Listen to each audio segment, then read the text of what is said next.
Luna, you may begin.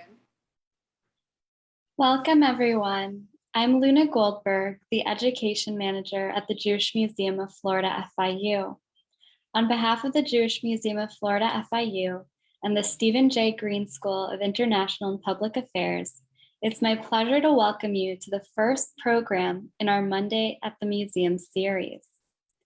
Tonight's book talk is Superman Circumcised, the complete Jewish history of the world's greatest hero, features author Roy Schwartz. Originally from Israel, Roy has written for newspapers, magazines, websites, academic organizations, law firms, tech companies, toy companies, and production studios. He's taught English and writing at the City University of New York and is a former writer in residence fellow at the New York Public Library. Roy's latest book is Superman Circumcised, will be the topic of our talk this evening. And it's also recently been released. I'll put a link into the chat for where you can purchase the book. And throughout tonight's program, members of the audience are encouraged to post questions to the chat. We'll reserve the last 15 minutes of the program for Q&A session. So without further ado, please welcome Roy Schwartz. Good evening, everybody, and thank you for having me. Coming to you live from New York. I'm going to start doing a screen share. Bear with me. This never works smoothly. We're going to do it as quick as possible. And then we'll begin momentarily.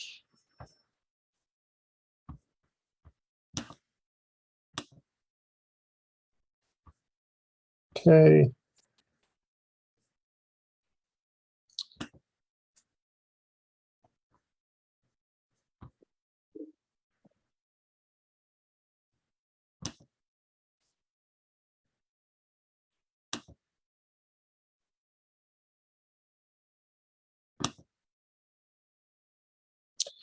Now, what I will ask, Luna, could you hold your thumb up just so I know that you see the right screen?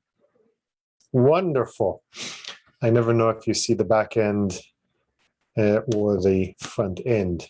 Okay. So, as Luna so graciously introduced me, my name is Roy Schwartz, and I am the author of Is Superman Circumcised? The complete Jewish history of the world's greatest hero. The book is out now. It's new. It's available everywhere books are sold. And before we begin, one thing that I wanted to make clear is that the book isn't actually about Superman's circumcision. It is about Jewish themes in Superman's lore and comic books in general. But I find the need to explain that because I get asked that all the time. I guess the title kind of begs for it. Well, is he circumcised? How was he circumcised? People really want to know. I get asked this all the time. So I just want to get it out of the way so we don't have to deal with this during the Q&A ad nauseum. So if you're familiar with the lore, Superman comes from planet Krypton, where his father was named Jor-El. His birth name was Kal-El, and he was circumcised by Moel. I got that bad joke out of the way. To be serious for a moment, Superman is arguably the most famous fictional character ever. From Australia to Algeria to Alaska, from toddlers to seniors, it's a pretty safe bet that everybody knows who Superman is. He's said to be the most recognizable image after Jesus in the world, right? What most people don't know, however, is that he is a Jewish character. He was created in a distinct Jewish context and imbued with Jewish lore and Jewish themes and Jewish symbolism. And he's based, the world's greatest hero is based first and foremost on Judaism's greatest hero, which is Moses. Some of you may have already heard of these parallels. I'm not the first to note the Superman-Moses connection. So if you have, bear with me. I'll bring everybody else up to speed, and then we'll breach into new territory. Superman was created by two Jewish guys. We'll get back to them in a bit. And they gave him the birth name, as we mentioned a minute ago, on planet Krypton, Kal-El. And El has a very evocative meaning in Hebrew. It means God. The names of several angels and prophets in the Bible, for example, are theophoric names. Theos in Greek means God, like theology. Names like Gabriel, names like Daniel, Michael, Michael in Hebrew, Israel, and Kal-El. Now, a few scholars that have noted this claim that his full name, Kal-El, means voice or vessel of God or all that is God, et cetera, et cetera. It's sort of been picked up and accepted as fact. And I find these interpretations to be specious. I think shoehorning extra meaning into things kind of waters them down. His name, his last name is El in Hebrew. That's pretty strong in of itself. Now, this may be entirely coincidental, but for two Jews in the 1930s who grew up in a Jewish neighborhood, went to Hebrew school, knew Hebrew, attended synagogue, for them to name their character El and never coming to realize what that means is highly unlikely. The origin story, where the parallels are the most obvious.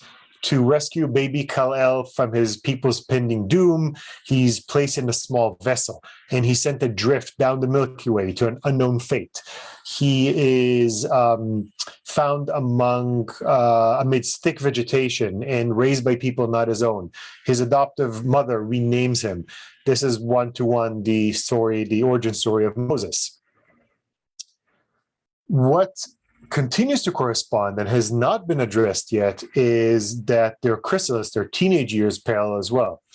If you look at the top left, that is an image from 1978 Superman, the movie, the one with Christopher Reeve. If you haven't seen it, I highly recommend it.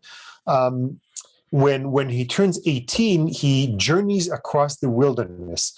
It's the North Pole instead of the Sinai Desert. There, he creates his Fortress of Solitude, where he encounters a hologram of his father, Jor-El.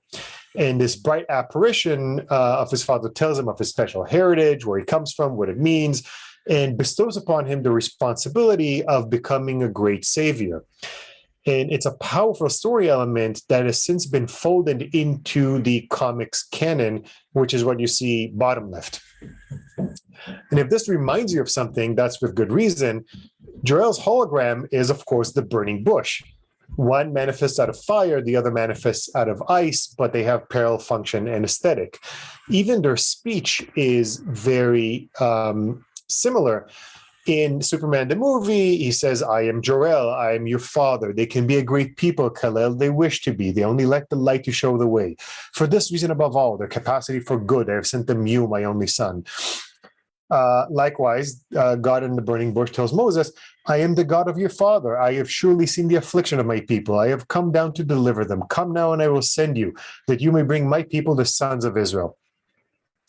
According to the Midrash, by the way, the Midrash is a collection of ancient stories, interpretations of the Bible, if you don't know. God also spoke to Moses in the actual voice of his birth father, Amram, as to not frighten him. Now, Moses is not the only biblical influence on Superman. His co-creator, Jerry Siegel, get back to him in a second, acknowledged in his memoir, which was unpublished, Lost, and only found in 2011, in it he acknowledges that he was inspired in part by Samson, the biblical character. In the old comics in the 30s and 40s, Samson is regularly influenced, and Superman is declared to have the strength of a dozen Samsons. He is the modern Samson. It repeats stuff again and again and again, as well as on the cover of Superman 4, as you see, which the creator Jerry Siegel acknowledged was an intentional homage to the inspiration of Samson. Samson is known in Jewish tradition as Samson the hero, And he's mostly famous, of course, for his super strength. He tears a lion in half with his bare hands, which is also thought to have influenced the legend of Hercules. He defeats an army of 1,000 Philistines with the jawbone of a donkey, right? He topples the temple pillars like this image, etc., etc. But Samson also had super speed. The Bible tells us that he outruns and catches 300 foxes. And according to the Midrash, he could also leap long distances in a single bound. He managed to jump in one stride from Sorah to Eshtaol in biblical Israel, which is about 4 miles, roughly. And don't forget that for all his might, Samson was a judge. He fought in the name of truth and justice. Despite these strong parallels to Moses and Samson, only some of which I've discussed here, Samson is widely perceived as a Jesus metaphor. And it makes sense, right? It's hard not to see Jor-El, a man named God, who sends his only son, Kal-El, also named God, to earth, where he becomes humanity's great savior. It's hard not to see that as a Christ allegory.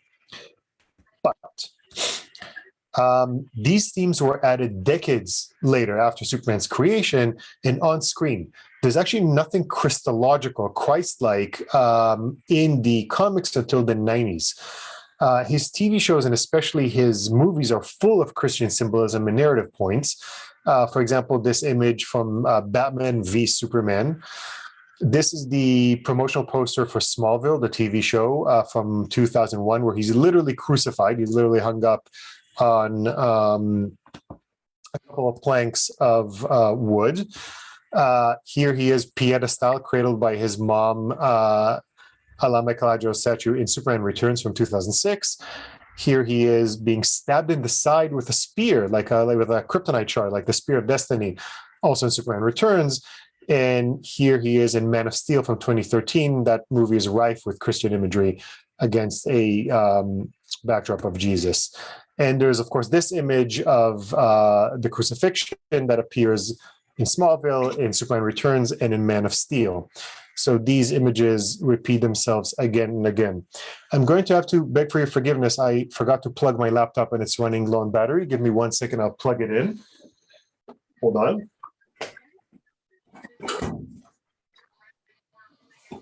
Apologies for that. These two guys that you see are Jerry Siegel and Joe Shuster, who are Superman's creators. They're both Jewish, and they created him when they were teenagers at the age of 17. Jerry Siegel, the one on the left, is the writer who wrote the stories, and Joe Shuster, the one on the right, was the artist. Okay, I'm plugged in. Thank you for your patience. Siegel was a first-generation American-born. He was born in Glenville, which was then a predominantly Jewish neighborhood in Cleveland, Ohio, in the Midwest, to parents that came from Lithuania. The family was Segalowitz. Schuster was born in Toronto, actually. Fun fact, Metropolis originally is based on Toronto, not New York City. That came later. Schuster was born to Dutch-Ukrainian parents. They were Schusterovich, and they came to Glenville when he was 10. The two kids met in high school, became best friends at first sight, and in 1934, as I said, at the age of 17, came up with the idea of Superman. They also came up with the idea of his secret identity, Clark Kent, who is, of course, a bespectacled, nebbishy, schlemiel, schlemazel, yatz reporter. And just like Siegel and Schuster based Superman on Moses and Samson, they based Clark Kent on themselves. Superman was their fantasy, their wish fulfillment, but Kent was their reality. And they both acknowledged this on numerous occasions in interviews and the memoir. Siegel even modeled as him for Schuster to draw. And of course, Clark Kent is also a checklist of Jewish stereotypes, right? He's basically Woody Allen.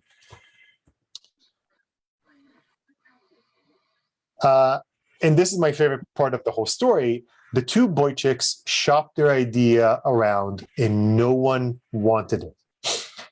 Here's the thing to understand. Superman was the very first superhero. There was nothing like him before. We had pulp heroes, and these were cowboys, cops, G-men, soldiers, treasure hunters, etc., swashbucklers. And here was a man who can fly, and he can punch through walls, and bullets bounce off his chest. And he's actually from outer space, and he dresses in skin-tight long johns, Wellington boots, and a cape with his underwear on top of his pants. It was a completely Meshuggah idea. There was nothing, for a president, there was nothing like it before. And so for 4 years, Siegel and Schuster shopped their comic strip around and got rejected by every single newspaper syndicate in the United States. They got reactions. Siegel saved all their rejections, and it's an amazing historical treasure to write through. The reactions said things like, the idea lacked appeal. It didn't have lasting power. My absolute favorite, it was too fantastic and kids would never relate to it. You can't make this stuff up, right? One more thing happened in 1934, and that is the comic book was invented, and the comic book is a Jewish invention. Both the medium of comics and the genre of superheroes, two different things here, are Jewish inventions. The gentleman on the left is Maxwell Ginsberg, who was an out-of-work school teacher from the Bronx. Keep in mind, this was the Depression, 25% unemployment. He moved in with he and his family moved in with his mom in the Bronx, where he came up with the idea of licensing old comic strips, what used to be called the Sunday Funnies, and reprinting them in magazine format and just selling that. And so the comic book was born. And they're named comic books, by the way, because originally they all had humorous material. What you're looking at on the right is Famous Funnies #1 from July 1934, considered the first modern comic book. And the idea caught on, and it soon became a small industry. But a couple of years in, they started running out of material. There's only so many little strips that you can license and put in, in a magazine. So these companies started commissioning new content. And one such company was Detective Comics, known today as DC Comics, a Jewish-owned and operated company, actually owned by a couple of Jewish gangsters that made their money bootlegging during the Prohibition. And they were 13 pages short for an upcoming new anthology series called Action Comics. The first issue had a deadline with the printers. It was coming up. They were 13 pages short. And in a scramble to meet that deadline, they just pulled a submission they had rejected before from the slush pile, the rejection pile, and threw it in. You see where this is going. And so in June 1938, Superman debuted. That's the cover, his very first appearance. As it turns out, it was not too fantastical for kids or for adults, for that matter. Best-selling comics until then sold about 200 copies a month. The very top sellers reached 400,000 copies a month. Superman sold 2.2 million copies. By 1942, he reached 12 million copies.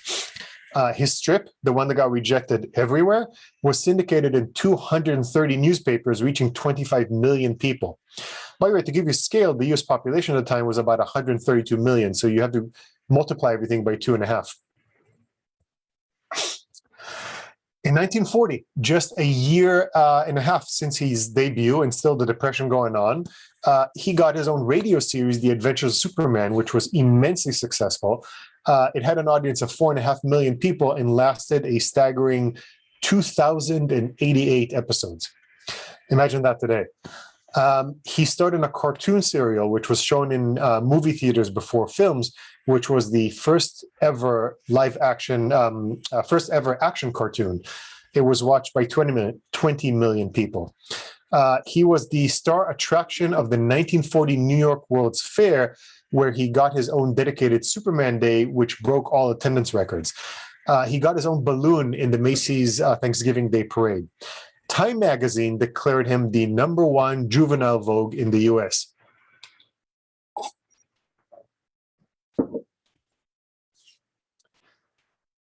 But for Siegel and Schuster, all this wasn't enough. They were making a lot of money, millions by today's terms. The Depression, these were high school educated Jews. This should have been, or might have been more than enough, but it wasn't, because they created their character with a purpose. They drew on their culture when creating Superman, particularly Moses and Samson, but a main impetus for creating Superman was the rise of Nazism and anti-Semitism domestically. And again, this is something they spoke about extensively in interviews. Superman was very much their reaction formation to what was going on in the world around them, their frustration, their fear, their anger, and etc. And so in February 1940, February 27th, 1940, almost 2 years before Pearl Harbor, and at a time where the vast majority of the American public was staunchly against intervention of any kind, they published a 2-page story titled How Superman Would Win the War in Look magazine, which was a very popular magazine, a competitor of Life magazine, reached even more people than the comic. And in this short story, which you see before you, random note, it's actually on eBay right now for sale. I'm considering buying the magazine. Superman declares war on Hitler and Stalin. Stalin at the time was still an ally of Hitler because of the 39 Ribbentrop-Molotov Pact, which Hitler would break like 2 months later. Superman storms through the impregnable Siegfried line, right, the impregnable line between Germany and France. He twists Nazi cannons into pretzels. He punches the Luftwaffe, the Nazi Air Force, out of the sky. He grabs Hitler and Stalin by the scruffs of their necks like two wayward children or kittens, and he brings them to stand trial for war crimes before the League of Nations before the UN. And it's great wish fulfillment, but ultimately, who cares, right? It's just a story. It's a kid's comic book character. The Nazis cared. What you see in front of you is Das Schwarze Korps, the Black Corps, which was the official newspaper of the SS. And they published a full-page tirade titled "Jerry Siegel Attacks," accusing Superman of being, and this is, I'm quoting, this you can't invent, a Jewish conspiracy to brainwash American youth with false Jewish values like defending the innocent, helping the weak, and showing compassion for others. A true story. Several accounts attribute this article directly to Joseph Goebbels himself, who may have also had a conniption about it in the middle of a Reichstag meeting. He recognized Superman to be Jewish, and he recognized the power that this character had. Either way, the article was widely reported on in the States how two young Jewish guys ruffled the feathers of the vaunted master race. And it had to have been scary, right, to be pointed out by the Nazis. The German-American Bund, which was no joke, they had just marched down Fifth Avenue in New York with 22,000 people and filled out Madison Square Garden. They had a militia training camp in Yaphank in Long Island. They sent them hate mail. They picketed DC's offices. They sent bomb threats to their colleagues. Common sense would be to lay low and tone it down, right? Not so much. Issue after issue, month after month, Superman exacted his revenge in fiction on the Nazis. He lampooned Hitler and his cronies. This was some genuine, grade A chutzpah. But it wasn't just that. It was deliberate propaganda. Siegel and Schuster knew what they were doing. For example, if you look at these two covers of Superman 12 and Superman 18, what's coming out of the flanks are World War I recruitment posters. Siegel and Schuster had an agenda to promote. They had a grassroots message to get out, something that was burning in their kishka. And once the U.S. joined the war, that message was carried out by American servicemen, about 8 million of whom read comics regularly. Superman essentially became regulation equipment. Army jeeps and tanks, Navy boats, and especially Air Force planes were named after him and decorated with his image. What you see at the bottom is the 33rd Reserve Bombardment Squadron of the United States Air Force. An entire bomb squadron adopted him as its official insignia. This was politicking through punching. Superman was Siegel and Schuster's avatar. Clark Kent was literally created in their image, right? With American forces carrying his comics in their pockets and his image on their vehicles, Superman was right there on the front lines fighting Nazis in real life. What he was a golem. The thing to understand is that Superman wasn't just a fantasy. He was an imaginary bodyguard sent to defend Jews from their assailants, a mighty protector fashioned into existence through language and art, just like the golem, right? Through writing and drawing instead of incanting and sculpting. Rather than a man of clay, he was a man of steel. No. Now, this isn't just metaphorical. In his unpublished memoir, Siegel describes how he was increasingly frustrated with rising anti-Semitism, and he was inspired by the 1920 German movie, The Golem. This was a huge success, internationally famous movie, which was co-written and directed by the Jewish Henrik Galeen.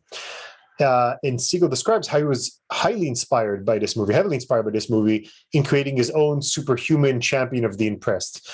The Legend of the Golem, especially the 1920 movie version, was also used wholesale for the origin of Bizarro in 1958. Bizarro is this guy you see on the right who looks like he needs a tan. Even that little girl in the image was used in the origin of Bizarro. But by the way, that's also the origin of the little blind girl in Frankenstein. The Frankenstein movie is more the Golem movie than it is Mary Shelley's novel. Bizarro, if you don't know, is one of Superman's most famous and enduring adversaries. He is an artificially created duplicate who's well-meaning but destructive. He is, but for all intents and purposes, a golem. And then we have Clark Kent, Superman's alter ego. He's anxious, neurotic, socially awkward, yet cerebral, writerly, wisecracking. He's a checklist of Jewish stereotypes. Superman is essentially the story of a Jewish refugee born with a Hebraic name Kal-El, who comes over from the old country and anglicizes his name to the uber-waspy Clark Kent. You know, in the Amazing Adventures of Cavalier and Clay, which is a wonderful book, there's even a line where he says Clark Kent. Only a Jew would pick a name like that for himself. Superman is an alien, technically an illegal alien, right? Who can only interact with human society freely through a disguise. He's a Jew passing for a Gentile, which was exactly the thing to do then. This is not today where people are proud, where there's identity politics, where people declare what they are. Back then, the thing to do was to assimilate. Freedom was to pass as the predominant waspy culture. And that's exactly what the metaphor is. Superman wears his ethnic garb, his Superman outfit, which is what he was wrapped in as a baby, under his clothes like a talit. And at any given moment, he can change identities and decide which side of himself will interact with the world. In doing so, he declares both his personal, but also his ethnicity, right? From human to Kryptonian. He's the ultimate assimilation/assertion fantasy, the ability to do both and decide at any given moment which one. Superman was also a promise. He showed homegrown Americans that refugees weren't, as many at the time insisted, dangerous, ungrateful, clannish, treacherous, etc., etc. Immigrants were loyal and immensely helpful. It's the gifts of his heritage that prove invaluable to his host culture. They should be welcomed with open arms. He's America's most popular hero, an all-American icon, who's a reminder that being an immigrant is all-American. Now, the core themes of Superman's mythology were formed during the 30s and 40s, but they didn't end there. Following decades introduced plenty of new ones, and interestingly, it's not something that has been talked about before. American entertainment in the 50s and 60s was famously saccharine and sanitized. We had Leave It to Beaver, Father's Knows Best, that kind of stuff. I Love Lucy, right? Lucy and Desi are a real-life married couple, and in the TV show, they still slept in separate beds with a nightstand in between. It was just that kind of period. And the image most people have when they think of Superman from that era is this happy-go-lucky, insouciant, not a care in the world, like this image you're seeing. But the truth is that Superman became increasingly haunted by the destruction of his homeworld and the annihilation of his people. Story after story, he struggles with survivor's guilt. He discovers other survivors he didn't know about, like his cousin Supergirl, which is a very common story of Holocaust survivors. My grandma discovered that one of her sisters made it like 8 years later. And he tried to learn more about his lost culture. This was all post-Holocaust metaphor. And it was developed mostly by Siegel, actually, in the years following the war. It was a way for his Jewish writers and editors to explore and come to terms with things. My favorite example of this is the story The Death of Superman from Superman number 148, November 1961. Pardon me. It's one of the last stories that Jerry Siegel wrote. It's an imaginary story, imaginary, meaning it's not canonical, doesn't really happen. And in the story, Superman's archenemy, Lex Luthor, manages to finally kill him. And Luthor runs away and goes into hiding, but he's eventually captured by a undercover Supergirl. And Supergirl brings him to Kandor, which is a minuscule Kryptonian survivors colony that just so happens to number 6 million, to stand trial. Not the UN, not the US, but in Kandor, where he's placed behind bulletproof glass. This is clearly based on the capture and trial of Adolf Eichmann, which this was published at the height of. And the parallels are very obvious and sort of amazingly not pointed to before. If you don't know, I know some of the viewers here are a bit on the young side. Eichmann was the chief architect of the final solution, the deportation of Jews to the death camps, and the highest ranking Nazi ever caught and tried.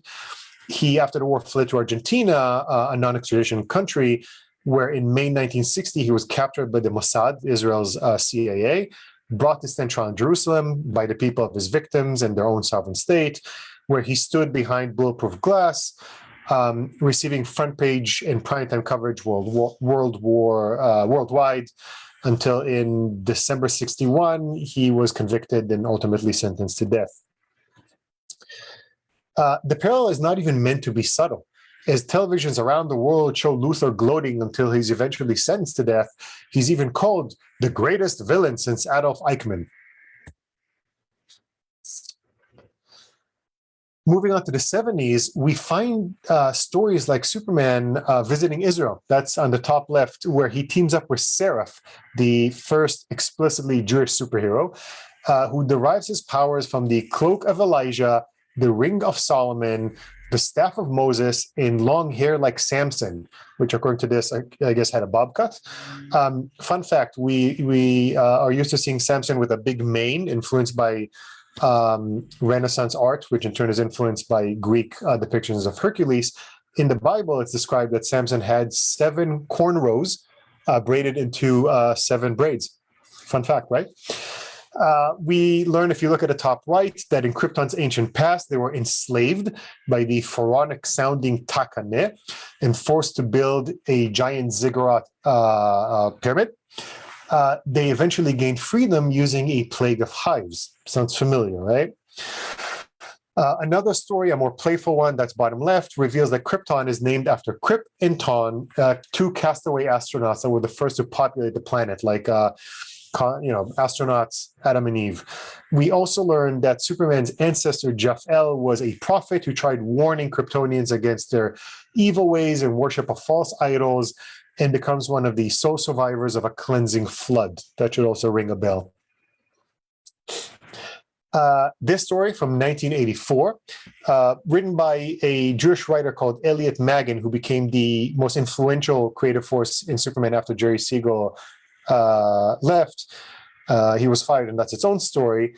Elliot Maggin in an interview said that he always approached Superman as if he was Jewish, and then in his mind, it's so self-evident it might as well be canon. And in this 1984 story from October 1984, it's Superman number 400, we learn about the holiday Miracle Monday, which is celebrated in the far future to commemorate how Superman, quote, taught us to live as a free people. It's a spring holiday celebrated in the form of a family dinner on the 3rd Monday of May, and it's referred to as a night of the year that is different from all other nights. It's the Manishtana, right? The father of the family, you can see him in this image, who's named Herzog, which is the name of the president of Israel at the time, and he bears a resemblance to him, makes a blessing over wine and says, "Let all who are hungry come and eat. That is verbatim the Kol Bichtin prayer. Each member of the family then symbolically puts a portion of food on a plate aside for Superman's return, like the glass of wine for Elijah. It's the Passover Seder. They're being playful. They're not trying to hide it. They're trying to be obvious wink, wink. So the holiday celebrating Superman is based on the holiday celebrating Moses. The parallel runs deep and far. There's a ton more that I wish we had more time to get into. Jack Kirby, Jacob Kurtzberg, my favorite and probably the most influential comic book creator of all time, create a whole saga called The Fourth World in the 70s and 80s of benevolent space gods based on Jewish archetypes and malevolent space gods based on Nazi archetypes, supernatural communication devices that look an awful lot like tefillin. We have in 1998, this bonkers storyline where Superman is sent back in time to Nazi-occupied Poland and tries to save the Warsaw Ghetto. It's a 3-issue story with a ton of historical reference. For example, if you look at the panel on the bottom right, it reproduces the infamous Warsaw Ghetto Boy photo. It actually caused quite an uproar when it came out, and it was denounced by the Anti-Defamation League, the ADL, because nowhere in the story, in any of the 3 issues, are Jews ever mentioned. They're never identified. They're just referred to as victims. DC were trying so hard not to offend anyone, they ended up offending everyone, and they had to issue an apology. Jewish allusions in comics have largely diminished over the years, but there's still plenty to find. Some are more obvious. I mean, this is the Sistine Chapel, but it's still the creation of Adam. Some are less so. There was a recent storyline written by Brian Michael Bendis, who is a former Orthodox yeshiva student, about the flaring up of hidden anti-Kryptonianism in the galaxy, echoing the current tidal wave, the flaring of anti-Semitism.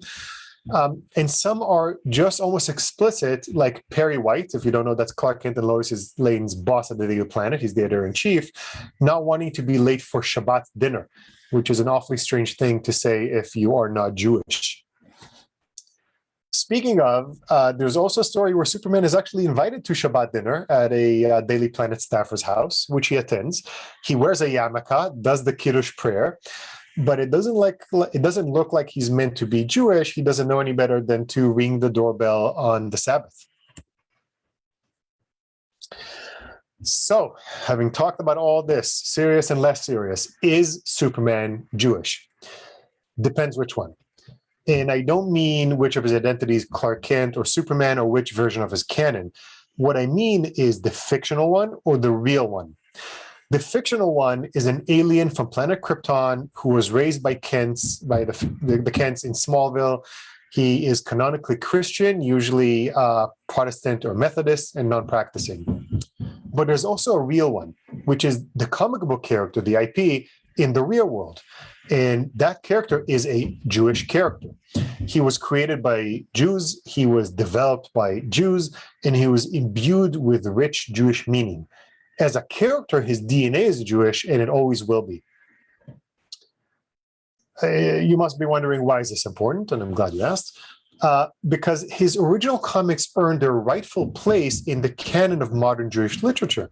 It's the same shelf as Philip Roth, Saul Bellow, Bernard Malamud, Primo Levi, Elie Wiesel, and others. It's the same themes, it's the same topics, the same engagement, even though the medium and target audience is different. And Superman, known around the world as the ultimate American icon, is revealed to actually be a Jewish American icon. Thank you.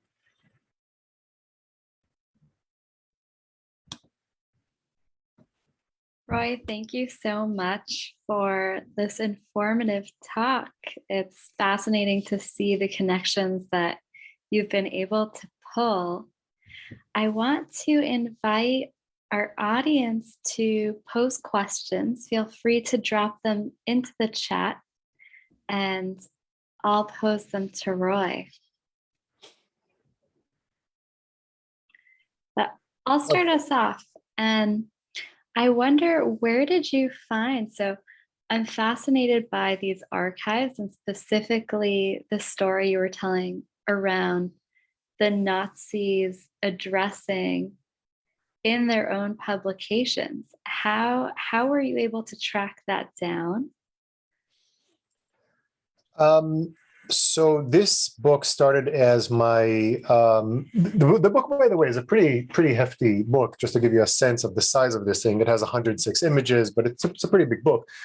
It started out as my grad school thesis at NYU, which wasn't exactly about that. It was about the heroic figure in Jewish folklore compared to the Christian European heroic figure, which are very different concepts.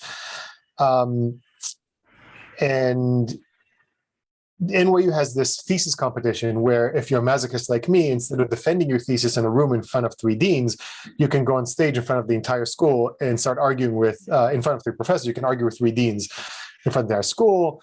And surprising no one more than myself, out of 400 and something students, I won second place.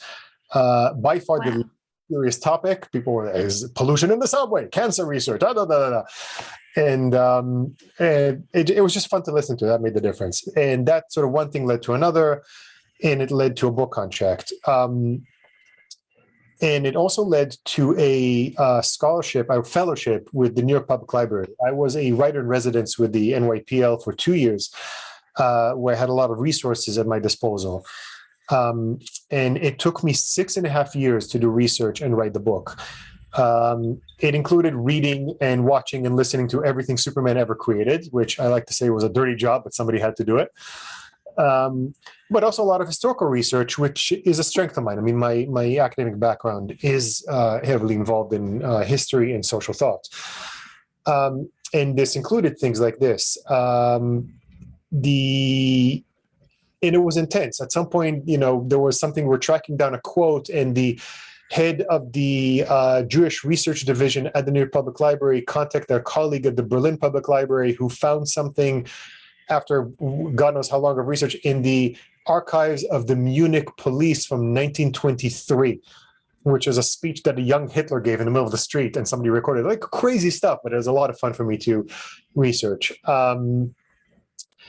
So some of it was luck. Some of it was things that people before me, all knowledge is scaffolded, right? Not everything I say is new. I just build on, I think it's in the Talmud, maybe in the Mishnah, midget on the shoulder of giants, right? It's like an expression. So I build on what came before. Part of it is that, and part of it is just having an inkling. And in many cases, I sort of had to do a double take because I was incredulous that I was the first one to discover, and had to do research into this specific thing to make sure, lateral research, to make sure nobody else, people just didn't open the door. But a lot of it is luck. So yeah, and I managed to track down, the Nazi newspapers. It was a treasure, and a lot of travel to libraries that would only let me access the hard copies and not, wouldn't send me copies. Incredible. So we have our next question is from David Granite, and he asks, what do you make of the many anti-heroic or even evil incarnations of Superman present now, vis-a-vis the boys, for example? Yeah, the boys, right? And we have many more. There's even an animated movie coming out called Injustice, in which Superman goes crazy and takes over the world. There's no shortage of these. Part of it, I think, it's just fun. It's iconoclasm, right? The same thing is, you could never do what if Jesus was a schmuck, because somebody would hang you. But it's the same idea. It's a fun idea to play with. Superman is the prime thesis. Superman is where it all started. He created and exhausted all the tropes, all the cliches, all the wishes, all the neuroses. Everything of the superhero genre begins and ends with him. He's the Big Bang. All the matter, all the energy originates there. In my book, I compare the explosion of planet Krypton to the Big Bang. It's all in there and everything ever since. And every character created since, in some way, is an antithesis or a commentary on, or an homage to.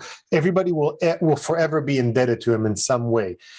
And I think part of that is, again, iconoclasm. And part of that, I also think, is that people don't quite know what to do with Superman. Even in his own movies, the Zack Snyder canon of Man of Steel, Batman v Superman, and Justice League, the core story is Superman who dies, Superman who gets corrupted but manages to save himself. The original plan for the trilogy involved Superman going bad and then time travel to prevent it from happening. I think that also indicates that people sort of forget what he's about. I think the strength of the character is not necessarily in his purity of spirit, but in his purity as a character. He is simple enough. Not everything has to be complicated.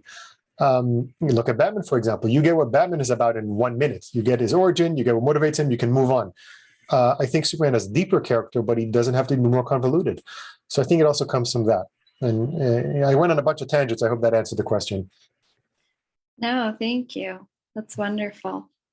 So I have another selfish question because the museum actually recently closed an exhibition of Will Eisner's work. And many of the pieces that we had in the show came from the spirit. I know you've done work much beyond this research around Superman. Do you have anything you can share with us around Will Eisner? Yeah.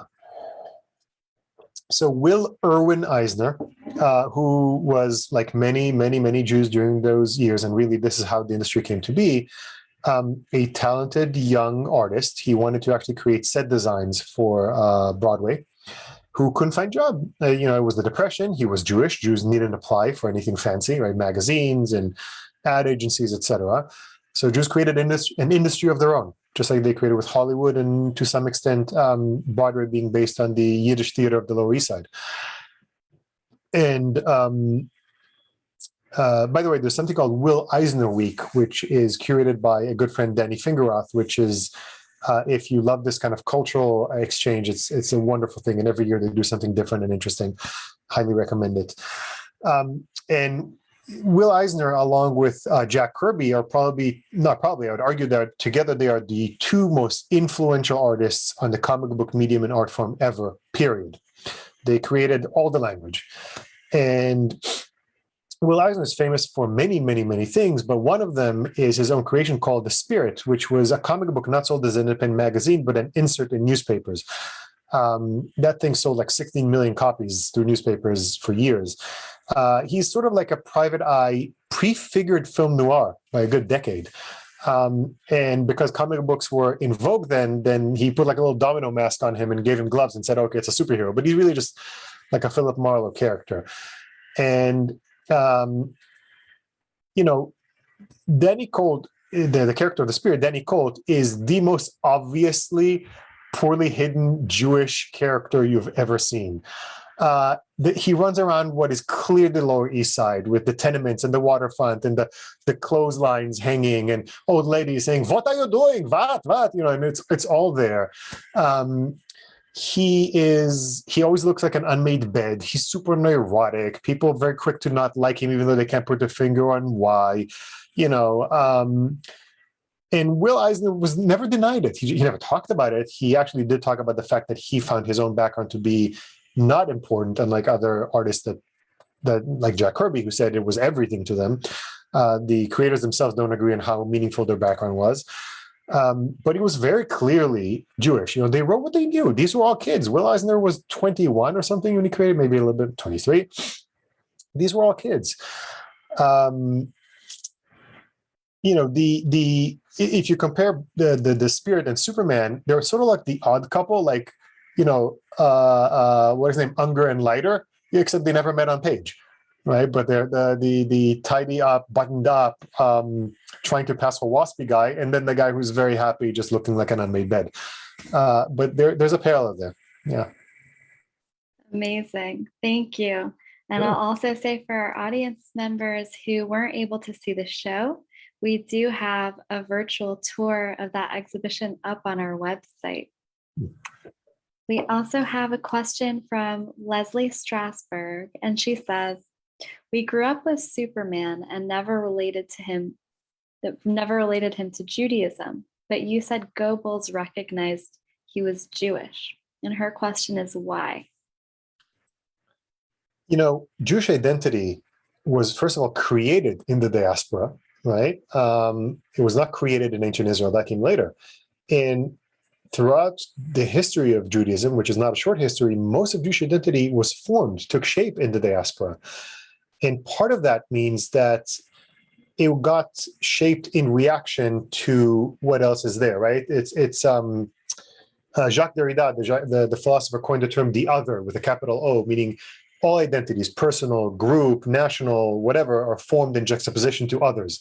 It's part of how you define your borders, literal and figurative. So, the people who hate Jews have always been a part of how we could tell who's Jewish. Right? Hitler didn't go around saying, are you keeping kosher? Do you go to synagogue? Do you call your mom on whatever? Like if one of your grandparents, if you're 1/4 or more, 1/8 or more, then you were Jewish. It was race-based. Goebbels was a very savvy propaganda mastermind, and he recognized what passed under the radar for most Americans, which was the point. Showed up on his radar. He recognized, and he wasn't the only one. People in America did recognize, it was noted that Superman promotes Jewish interests, that he was created by Jews. Not everybody who noted it neutrally. Sterling North, the guy who wrote Rascal and was the literary editor of Chicago Tribune, went on a whole tirade about how it's like this Bolshevik Jewish trying to get America to get involved in the war, brainwash, So there was always that. So Goebbels wasn't the only one, but he was definitely the interesting character. And it doesn't end there. Superman still gets recognized as Jewish by people who have a problem with things being Jewish. Most recently, and it's in the book, in 2013, there's a TV station in Lebanon called Al-Manar, which is basically a bugle for the terrorist organization Hezbollah. And they had this whole investigative expose how Superman invented Superman as a tool to take over the world, because Clark Kent is the real Jew, but he pretends, the idea is that we pretend to be something we're not, and then everybody likes us, and then we can kind of manipulate them. And it's just a fascinating thing to watch. And I translate that bit in the book as well. I translate the article with Goebbels as well. So, it's all there. And the people who wanted to find it found it. Thank you so much, Roy. Everyone, Roy's book is available anywhere and everywhere they sell books. I've also put a link in the chat to where you can find it on Amazon. I want to thank tonight's co-sponsors, the Greater Miami Jewish Federation and the Stephen J. Green School of International and Public Affairs. We'd like to also invite everyone to join us for our next program on October 5th at 7 p.m.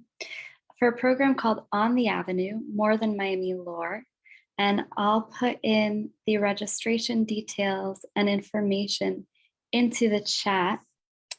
And thank you all for joining us. We look forward to seeing you again soon. Thank you, Roy. Hey everyone, Shana Tova, and have a good night.